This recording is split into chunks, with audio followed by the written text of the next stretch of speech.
अपना आशीर्वाद लेकर के ऐसे संदेश दें कि आने वाला परिवर्तन इस काराकाल से इस पूरे उत्तर प्रदेश पूरी दुनिया में जाए।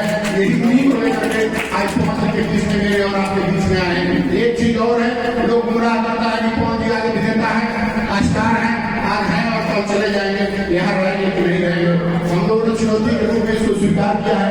हम लोगों ने कहा है कि लाल साहब कहीं पवन जी जाएंगे, लाल साहब नहीं रहेंगे। लाल साहब और पवन जी का रिश्ता अटूट है, वह रिश्ता ही आपके बीच में और मेरे बीच में यहाँ लाकर के खड़ा किया है। तो बहुत सी बातें हैं उस पर, चूंकि चुनाव अभियान है, नवीन नगर इनको जाना है, हम चाहेंगे कि दो शब्द अपने विचार रखने का काम करें। बहुत बहुत धन्यवाद मेरे भाई राज साहब सिंह जी।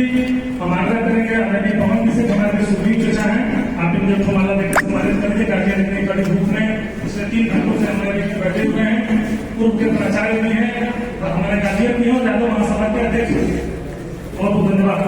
हमारे बीच में महिला विकास मंच के अध्यक्ष बड़े बहन मीना जी हैं। 2 मिनट में चाहूंगा अपने बातों को रखें।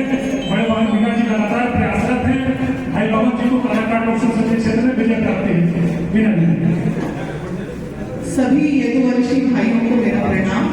मैं मीना माधवी हूँ और पवन भैया की बहन हूँ, दीदी हूँ।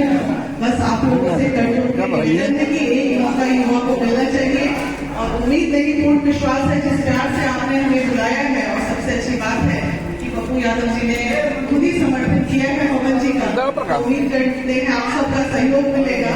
और जब मैं हाथ जोड़ रही हूँ तो मैं बना ही सकती हूँ आप लोगों से कि मैं इस क्षेत्र में आगे पवन भैया के आदेश के इस क्षेत्र में आपके सेवा के लिए बहन हमेशा खड़ी रहेगी, इतना वादा तो मैं कर सकती हूँ।